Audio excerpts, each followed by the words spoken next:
سلسلہ وار جو گفتگو جاری تھی رجوع الی القرآن کے عنوان سے، اسی سلسلے کو جاری رکھتے ہوئے میں نے آپ کے سامنے سورہ حجر کی آیت نمبر 87 آپ کے سامنے تلاوت کرنے کی سعادت حاصل کی ہے۔ اللہ رب العزت نے اس آیہ مبارکہ کے اندر براہ راست سورہ فاتحہ اور قرآن مجید کی عظمت کی طرف اشارہ فرمایا ہے۔ ہم کتنے خوش نصیب ہیں کہ اللہ رب العزت نے اس زمانے میں اور آقا علیہ السلام کی امت میں ہمیں پیدا فرما کے اپنی رحمتوں کی خیرات کا حقدار بنایا ہے۔ قرآن مجید جس طرح کے میں نے پہلے جو پچھلی نشستیں تھی اس میں عرض کیا کہ عظمت کے اعتبار سے ہمارے لیے کائنات میں اللہ رب العزت کی سب سے بڑی نعمت اور آج بھی معجزہ ہے۔ اور پچھلی نشست میں نے عرض کیا تھا کہ قرآن مجید نہ صرف ثواب، ہدایت اور رحمت کا سبب ہے، بلکہ زمانہ جدید میں جو ترقی اور دیگر معاملات ہیں قرآن مجید اس کی بھی رہنمائی فرماتا ہے۔ اب اسی عظمت کے پہلو کو جاری رکھتے ہوئے، چونکہ ظاہر سی بات ہے کہ ہمارا قرآن مجید کے ساتھ ایک قلبی رشتہ ہے، ایمانی رشتہ ہے، اس اعتبار سے ہمیں اپنی روزمرہ زندگیوں میں قرآن مجید کی تلاوت کو داخل کرنا اور پھر اس سے خاطر خواہ فائدہ لینا ہماری ذمہ داری ہے۔ آپ دیکھیے، جب کوئی چیز میسر ہوتی ہے اور پھر اس کی کوئی اہمیت کو بھی جانتا ہو، اس کی عظمت کو بھی جانتا ہو، تو لامحالہ طور پر اس چیز سے فائدہ لیا جانا ایک امر بن جاتا ہے۔ قرآن مجید اللہ رب العزت کا کلام ہے، اور اس سے بڑی اور اس کی عظمت کیا ہوگی کہ 14 صدیوں سے زیادہ عرصہ بیت چکا ہے اور پھر بھی قرآن مجید اپنی اصلی حالت جس میں اتارا گیا اسی طرح موجود ہے اور قیامت تک اسی طرح رہے گا۔ سورہ فاتحہ قرآن مجید کی وہ سورہ مبارکہ ہے جو انتہائی مختصر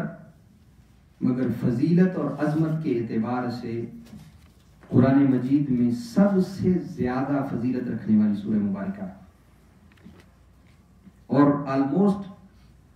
ہم میں سے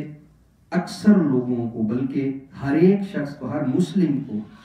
اگر اور قرآن مجید کا کوئی حصہ یاد ہے یا نہیں،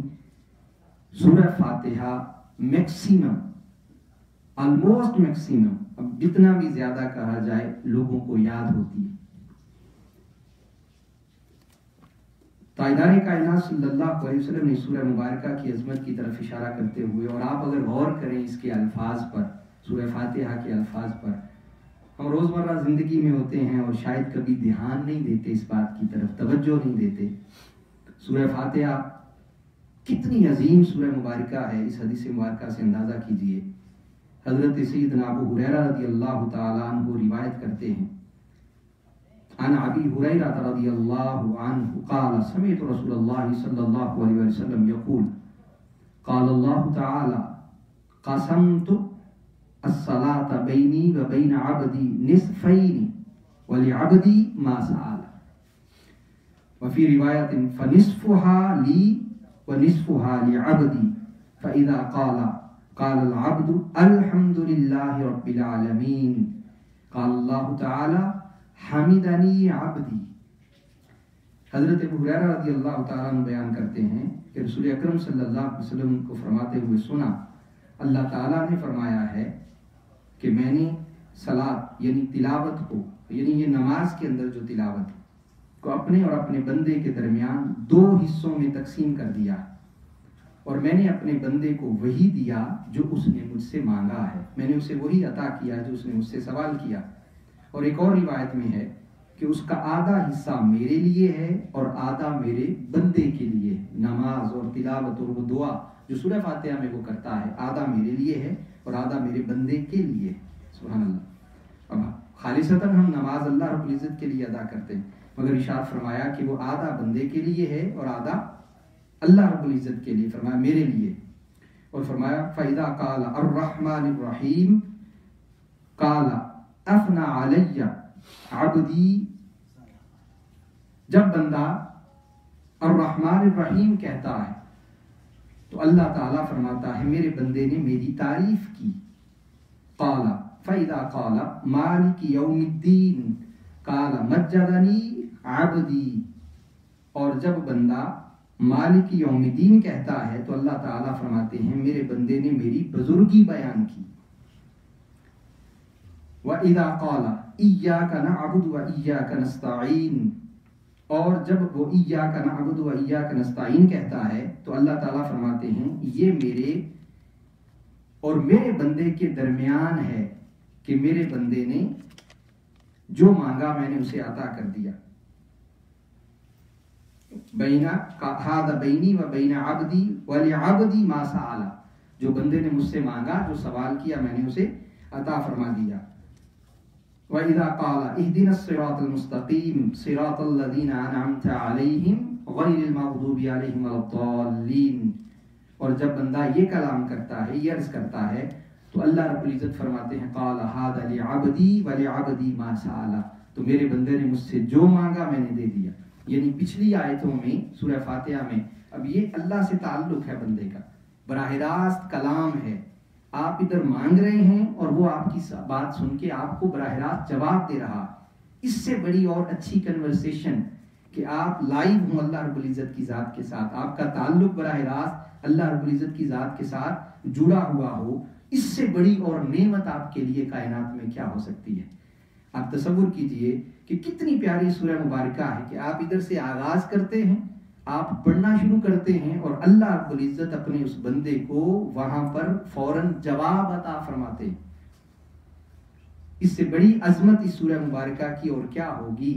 کہ بندہ ادھر سوال کرتا اور پھر ادھر نماز کی حالت اور کیفیت میں بھی، کیونکہ ہر نماز میں لا صلاۃ الا فاتحہ، سورہ فاتحہ کے بغیر نماز نہیں ہے. تو جب آپ نماز ادا کر رہے ہوتے ہیں اور نماز کی حالت میں سورہ فاتحہ تلاوت کرتے ہیں تب بھی یہی ہے، اور اپنی عام زندگی میں اگر آپ سورہ فاتحہ کی تلاوت کرتے ہیں تب بھی اس کا فیض اور آپ کو اللہ کی رحمت اسی طرح.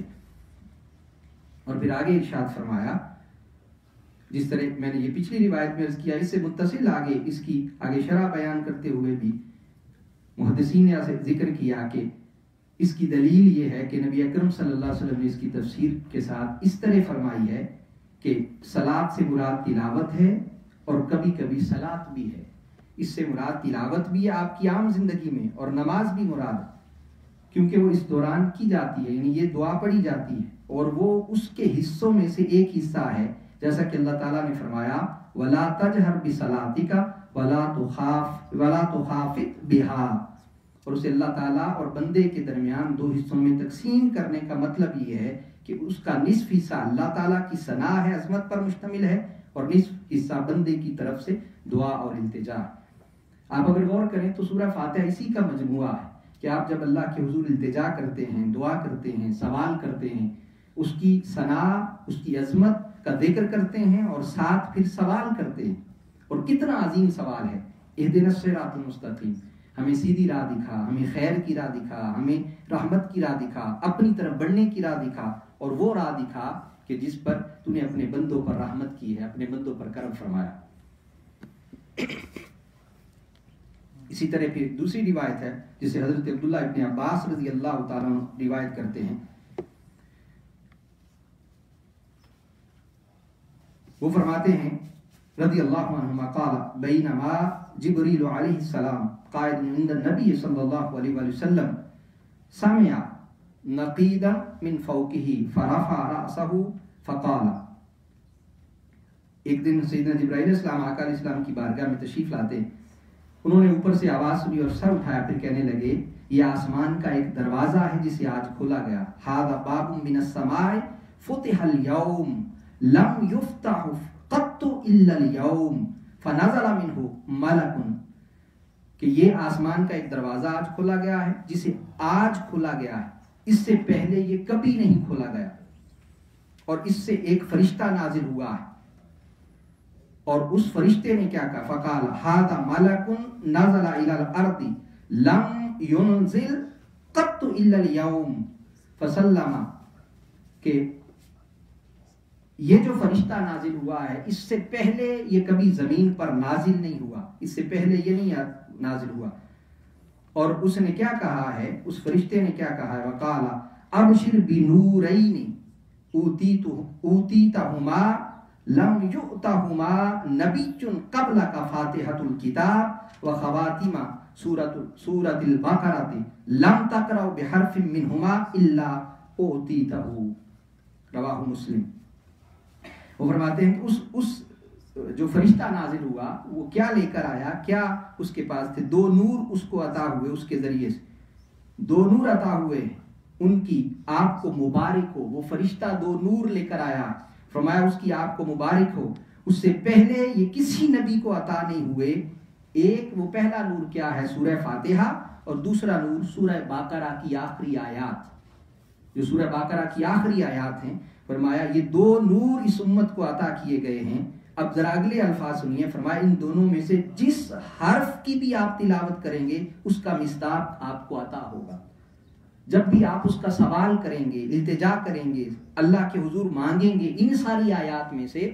سورہ فاتحہ اور سورہ باقرہ کی جو آخری 3 آیات ہیں، اور ان میں سے اگر آپ التجا کریں گے، سوال کریں گے، تو جو مانگیں گے اللہ کی بارگاہ میں سوال کریں گے وہ آپ کو عطا کیا جائے گا.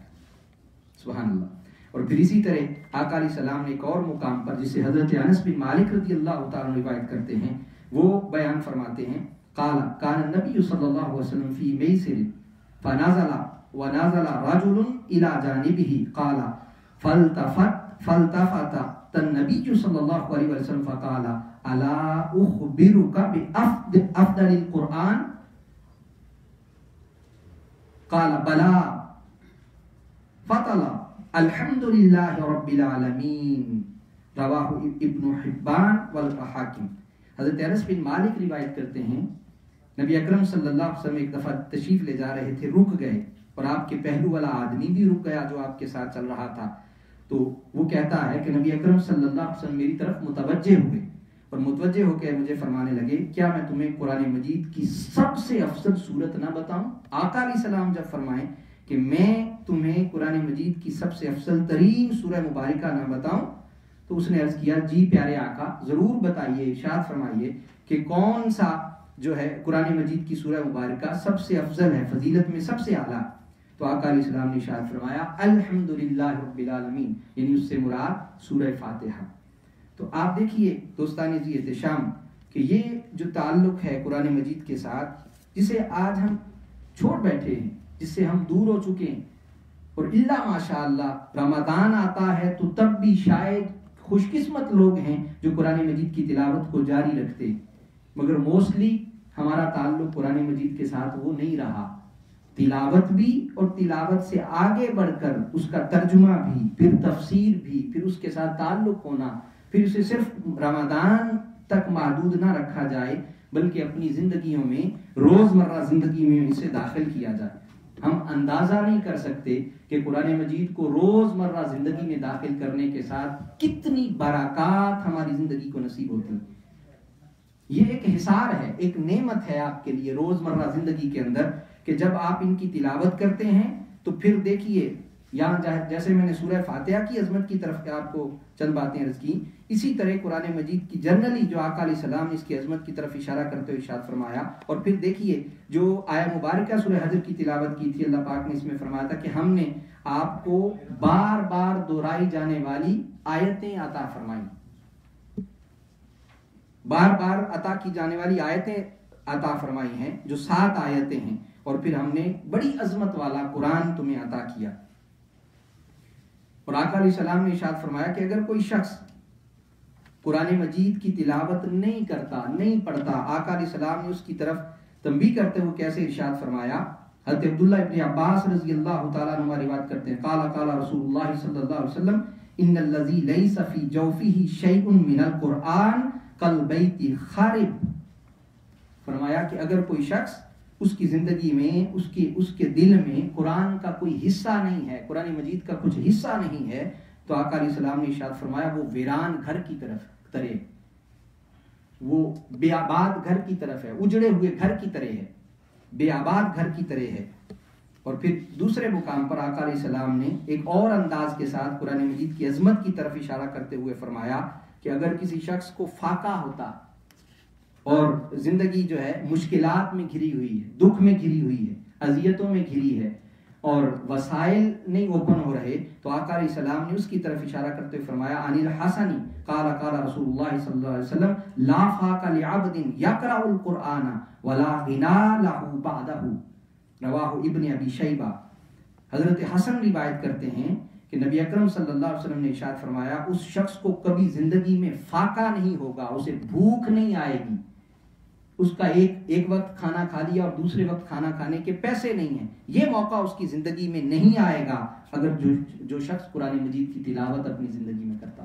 جو قرآن مجید کی تلاوت کو جاری رکھے ہوئے۔ اور پھر آقا علیہ السلام نے فرمایا اس قرآن مجید کے بعد اس کے لیے اس سے بڑی کوئی غنا نہیں ہے، اس سے بڑی کوئی دولت مندی نہیں ہے جو اس نے حاصل کر لی ہے اگر وہ اسے قرآن مجید کی تلاوت کو جاری رکھے ہوئے۔ ایک اور مقام پر آقا علیہ السلام نے اس عظمت کا ذکر اس انداز کے ساتھ فرمایا کہ انسان کسی پر رشک کرتا، عام زندگی میں ہم رشک کرتے ہیں کہ یار دیکھو اللہ نے اس پر کتنا کرم کیا، اور جو عام زندگی میں ہم جس طرف توجہ زیادہ دیتے ہیں، دنیا کا مال ہے، کوئی عہدہ ہے، کوئی شہرت ہے، کسی بھی دنیا کی کوئی چیز ایسی کسی کو میسر ہوتی ہے تو ہم اس پر رشک کرتے ہیں۔ آقا علیہ السلام نے جو طریقہ عطا کیا کہ کون سے دو لوگ ہیں جن پر رشک کیا جانا چاہیے، حضرت ابو ہریرہ رضی اللہ تعالیٰ روایت کرتے ہیں ان رسول اللہ صلی اللہ علیہ وسلم قال لا حسد الا فتنتین رجل علمہ اللہ القرآن فهو يتلوه انا اللیل وانا النہار فسمعه جار له فقال، آقا علیہ السلام نے ارشاد فرمایا، حضرت ابو ہریرہ رضی اللہ تعالیٰ عنہ روایت کرتے ہیں کہ جو حسد ہے یعنی رشک کرنا کسی پر، وہ بس دو آدمیوں سے ہی کرنا جائز۔ آپ رشک دو آدمیوں سے کر سکتے ہیں، پہلا وہ شخص جسے اللہ تعالیٰ نے قرآن مجید پڑھنا اور سمجھنا سکھایا ہے، جسے قرآن مجید پڑھنا آتا ہے، وہ قرآن مجید کو سمجھتا ہے، اس کے معنی سمجھتا ہے، اس کی ڈیٹیلز کو جانتا ہے۔ آقا علیہ السلام نے فرمایا کہ وہ شخص جو قرآن مجید کے ساتھ اپنا تعلق بنائے ہوئے ہے، اسے پڑھنا آتا ہے، وہ پڑھتا بھی ہے، پھر سمجھتا بھی ہے، پھر اس بات کو محسوس بھی کرتا ہے جو اللہ پاک نے قرآن مجید میں ذکر کی ہے، تو ارشاد فرمایا اور سکھایا تو وہ رات اور دن کے اوقات میں اس کی تلاوت بھی کرتا، روز تلاوت کرتا ہے، صبح بھی تلاوت کرتا ہے، رات بھی تلاوت کرتا ہے، دن کو بھی اس کی تلاوت جاری رہتی ہے، مراد ہے کہ وہ اپنے دن کا آغاز بھی تلاوت سے کرتا ہے، قرآن مجید کی تلاوت سے، اور اپنی رات کا آغاز بھی قرآن مجید کی تلاوت سے کرتا ہے۔ تو فرمایا اور اس کا پڑوسی اسے قرآن پڑھتے ہوئے سنتا ہے تو کہہ اٹھتا ہے کہ کاش مجھے بھی اس کی مثل قرآن عطا، یہ رشک کرنے والی دولت کہ کاش اللہ پاک ہمیں بھی یہ دولت عطا فرمائے کہ یار جیسے یہ پیارا قرآن پڑھتا ہے، جیسے یہ قرآن کے معنی کو سمجھتا ہے، قرآن کی عظمت کو سمجھتا ہے، قرآن کے مطالب کو سمجھتا ہے، اور پھر اسے پڑھنا آتا ہے اور بڑے پیارے انداز کے ساتھ اس کی تلاوت کرتا ہے۔ فرمایا اس چیز کو اللہ رب العزت نے اس بندے کے لیے جائز ہے کہ وہ کوئی بندہ ایسے بندے کے لیے رشک کرے، ایسے بندے سے حسد کرے۔ حسد سے مراد ہے کہ جو چیز اس کے پاس ہے وہ مجھے بھی میسر آ جائے، اسے ہم اردو میں رشک کہتے ہیں۔ تو دوسرا وہ شخص کہ جسے اللہ تعالیٰ نے مال عطا کیا، دولت عطا کی ہو، اور وہ دولت اسے عطا کی گئی اور وہ اسے اللہ تعالیٰ کی راہ میں صرف کرتا ہے، دوسرا شخص اسے دیکھ کر کہتا ہے کاش مجھے بھی اتنا مال ملتا جیسے اس کو ملا ہے، تو میں بھی اسی طرح صرف کرتا جس طرح یہ اللہ رب العزت کی بارگاہ میں اس کے نام پر صرف کرتا ہے۔ تو اللہ پاک ہمیں اس بات کی توفیق عطا کرے کہ ہم قرآن مجید کو اپنی زندگیوں میں داخل کر سکیں، اور جو ہماری روزمرہ زندگی کے اندر اس سے محرومی ہو گئی ہے، اس سے کوتاہی ہو گئی ہے، اسے دور کرنے والے بنیں۔ وآخر دعوانا الحمد للہ رب العالمین۔